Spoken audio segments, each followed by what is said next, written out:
vraie lecture publique avec micro. Nous on est face publique, c'est un vrai truc, c'est pas genre juste comme ça, happening.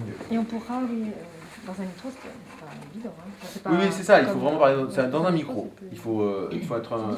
Voilà, mais en même temps, le principe en gros, c'est que si vous prenez plaisir à faire les choses et que moi je prends plaisir à vous voir prendre plaisir à faire les choses et que ça corresponde aussi à ce que je cherche, ben voilà, ça ira.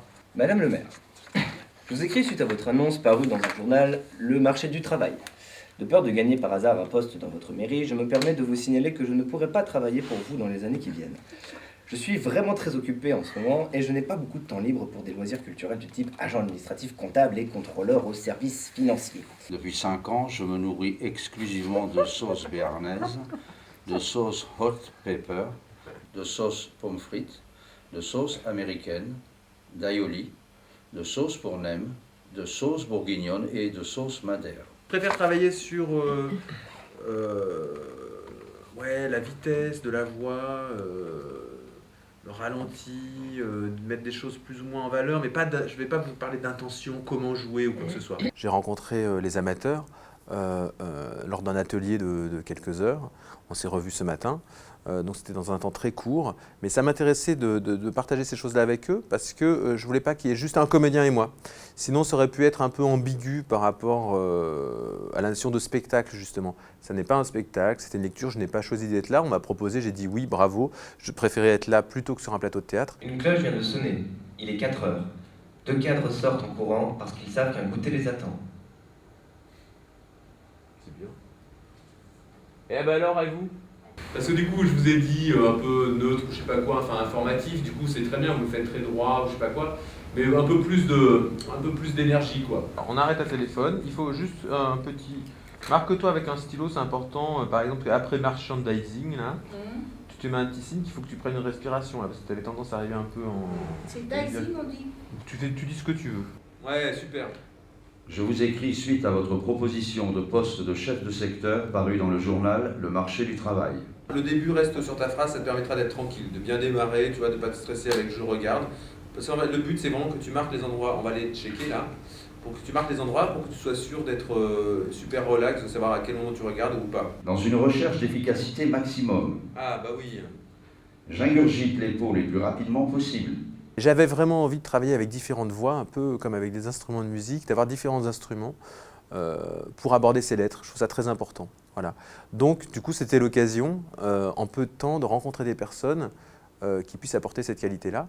Alors peut-être dans l'urgence, elle était bizarre ton intonation dans l'urgence. C'était bizarre cette petite musique. Plus d'un travailleur sur 2 travaille dans l'urgence. Ouais. Dans le cadre de notre développement, tu nous mets vraiment les trucs. Hein. Nous créons des postes en CDI. Développez votre expertise technique.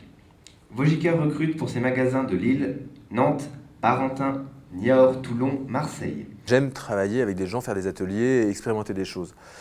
S'il y a une chose que je fais dans tous mes ateliers, que ce soit sur des lectures ou autre chose, c'est que je tiens à traiter les amateurs comme je traite mes interprètes, c'est-à-dire je suis aussi exigeant avec eux. Alors bien sûr, je ne vais pas demander la lune, mais en même temps, si, je fais en sorte, pour moi c'est une façon vraiment de les aider.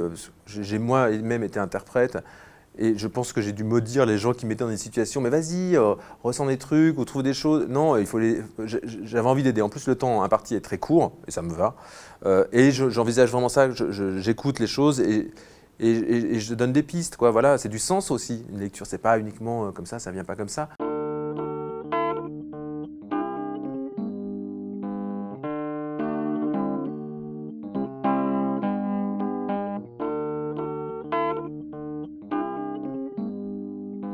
Salut Marivonne.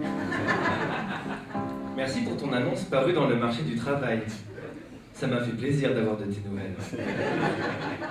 Je suis désolé de ne pas avoir répondu plus tôt, mais ces dernières semaines ont été épuisantes. Fort de cette expérience, j'ai largement dépassé le poids limite qu'on peut se permettre si l'on veut pouvoir se déplacer.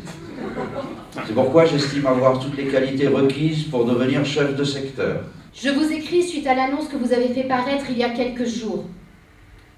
Les liens étroits entre le stress professionnel et le développement de maladies physiques et mentales ne sont plus à faire. Plus d'un travailleur sur 2 travaille dans l'urgence. Plus d'1 sur 3 dit recevoir des ordres contradictoires et trouve ses relations dans le travail difficiles. L'audition, c'est important. D'autant plus qu'à mon âge, on n'entend plus grand-chose. Retraité depuis 16 ans maintenant, je désire, à ma manière, combler le déficit de la caisse des retraites en me remettant au travail. Je vous envoie cette lettre depuis l'année 2067, grâce à la boîte aux lettres Transtemple. J'ai été choisi par l'Agence nationale pour l'emploi dans le passé pour être projeté dans votre époque et travailler dans votre entreprise.